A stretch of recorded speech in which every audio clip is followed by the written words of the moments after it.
If you came from a dysfunctional family of origin and now you're getting married and you don't want those dysfunctions to follow you into your new marriage, your new family, what do?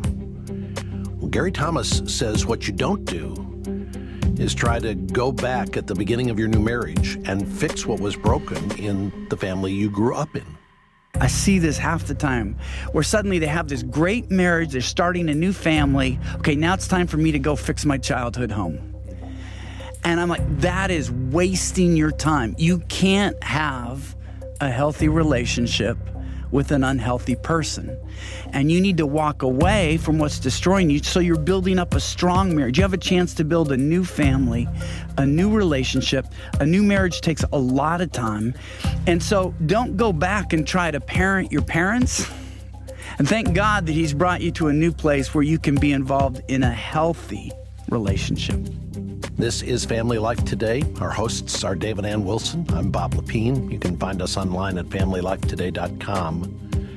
There may be a time in the future when you need to address relationship issues from your family of origin. But at the start of a new marriage, it's time to focus on leaving and cleaving. We're going to talk more about that today with Gary Thomas as we talk about toxic relationships. Stay with us.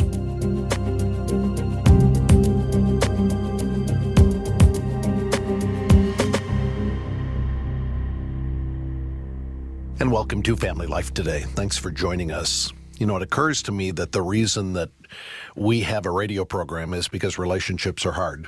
I mean, let's just acknowledge, if relationships were easy, no one would be tuning in and listening to Family Life Today. They wouldn't need any help. But relationships are hard because anytime you're in a relationship, it's two sinful people, and our sinful tendencies manifest themselves, and it makes what we long for, which is love, it causes it to go sideways because of our sin.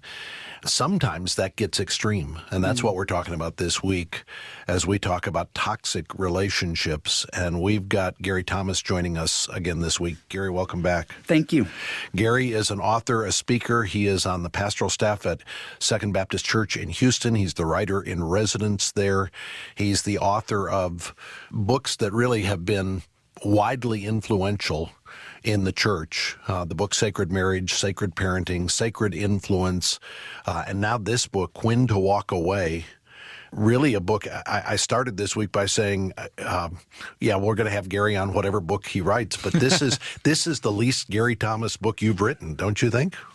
It is. I would have never believed it, and it was difficult for me to put it down. There were some truths in here that honestly are painful, but I think necessary. Yeah, and I got to tell you, when I picked it up, I thought the same thing. I thought, this is Gary Thomas?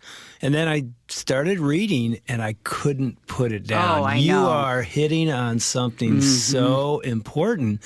It was a journey to go through. It was really very, very good. And it's one thing if we've got a friend who we just look at and go, this relationship is draining me, and I need to put some boundaries around it, and I need to protect that. But when those relationships are blood, when we're talking about our parents, or when we're talking about siblings, or when we're talking about children. Then it gets now all of a sudden, what do we do with that? And I know as you got into these chapters in the later part of your book, you were walking into a minefield. You knew you were walking into a minefield, didn't you? I certainly did. Well, Gary, one of the chapters is about toxic parents, and one of the 10 commandments is to honor your father and mother. And then you start out saying, how do we honor our toxic parents? That is really difficult because God's calling us to honor them. But what if they are toxic? What does a toxic parent look like? Give us some examples. If we go back to what we said a couple days ago, if they're overly controlling, they're certainly acting in a toxic way. And we've talked yesterday about the difference between acting in a toxic way and actually being toxic. So you're trying to figure that out.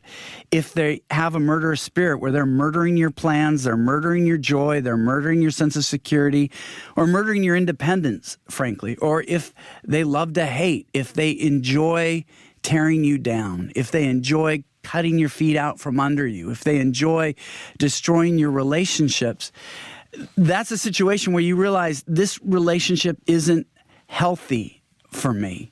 And I got to tell you, I've talked so often with couples where I just, one of my favorite things, I love doing premarital counseling. When I see this woman who came out of a really dysfunctional home and she chooses a great guy. Because sometimes when you come out of a dysfunctional home, right, you marry a guy who's sort of like your dad. But Jesus has redeemed them, he's restored them, he's renewed them, and they have this great marriage. And then I see this half the time where suddenly they have this great marriage, they're starting a new family. Okay, now it's time for me to go fix my childhood home. And I'm like, that is wasting your time. You can't have a healthy relationship with an unhealthy person. And you need to walk away from what's destroying you so you're building up a strong marriage. You have a chance to build a new family, a new relationship. A new marriage takes a lot of time.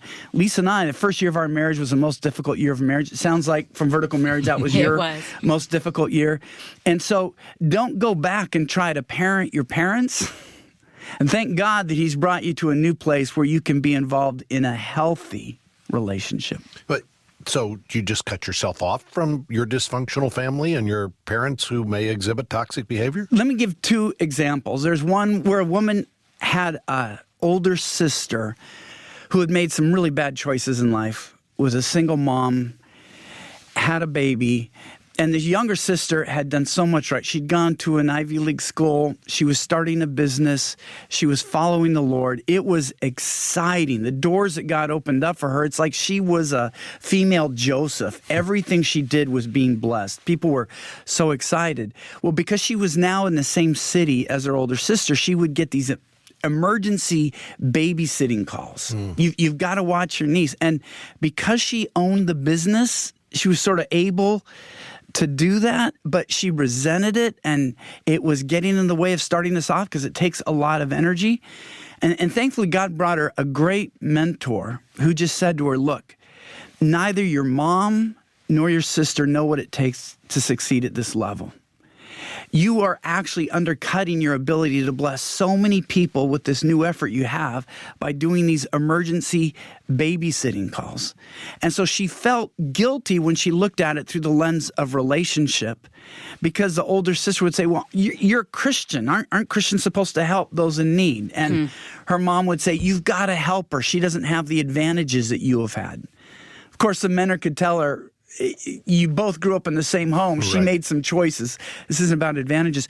But when she looked at her family dynamics through the sense of mission, God has called me to do an important work in this world. I need to invest in reliable people, the people in her work, and that I'm actually hurting more people by doing this really childcare that isn't appropriate at this time.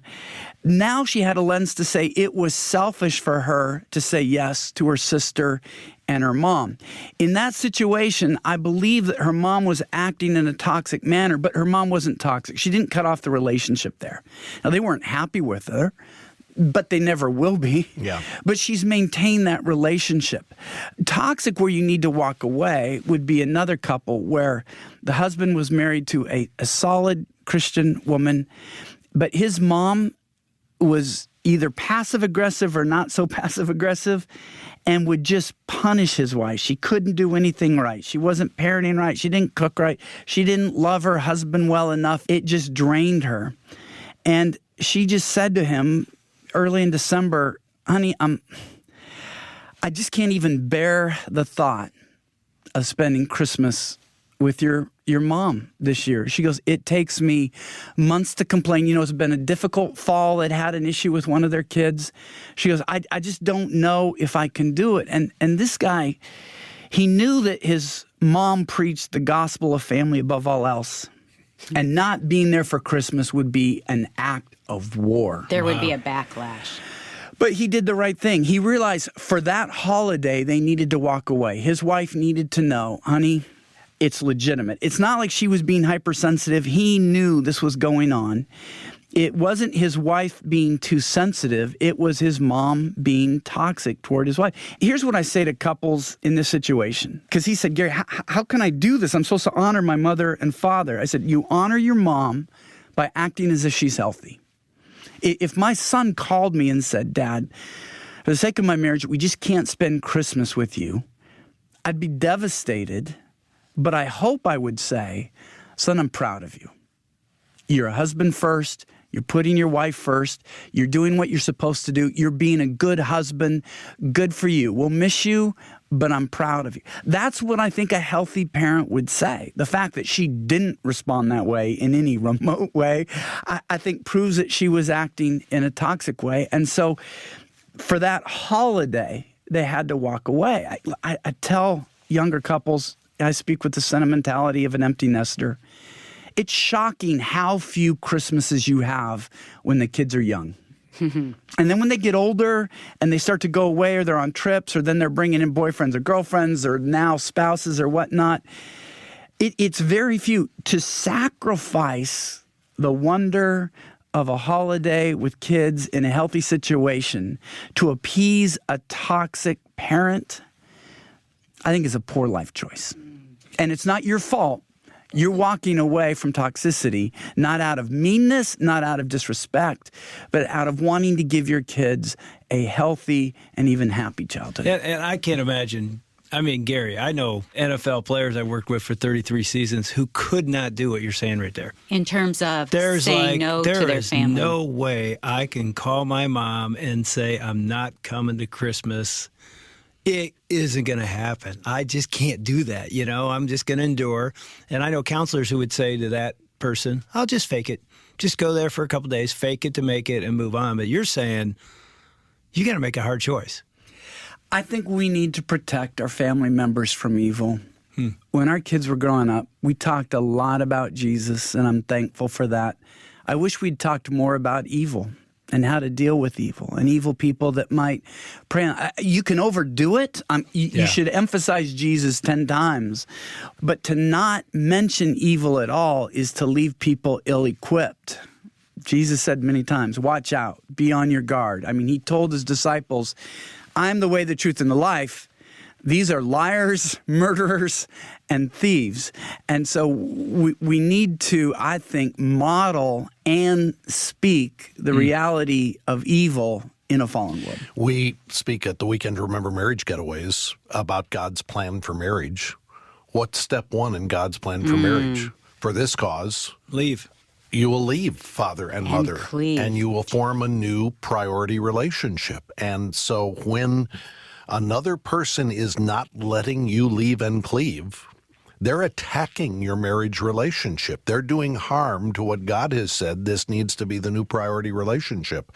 And that's where husbands and wives need to say, and I'll just say moms and dads need to say, that ought to be the priority. As you said, the healthy parent ought to say, you're making your marriage a priority. Good for you. Right. And if you can't say that as a parent, you're the problem. Yeah. And yet to come and say, hey, I just heard this radio broadcast, and I've discovered after listening to it that your mother is evil, and we're not going to go to Christmas this year. Help us to know, how do we say that if we feel that about our spouse's parents? That's kind of tricky. Well, here's the thing. I think you can recognize whether your spouse is up for it, and it's a good thing, and you're recognizing for this Christmas, we're united in heart and mind. We both feel like we're in a good place where we believe God is calling us to this as a mission. But it's sort of like if you are compromised, if your immune system is compromised, you don't go walk into a room of sick people. It is an art where you're figuring out, okay, are my spouse in this together? Do I need to protect my spouse? Is this something we can do as an outreach? But then you're also bringing in your kids. Another circumstances where a guy, he had an abusive dad and an abusive mom. She was verbally abusive. His dad was physically abusive. And he became a Christian, and they ridiculed him. Yeah, we'll see what happens when you're in high school. We'll see what happens when you're in college. And he admits, almost out of spite, he was not going to backslide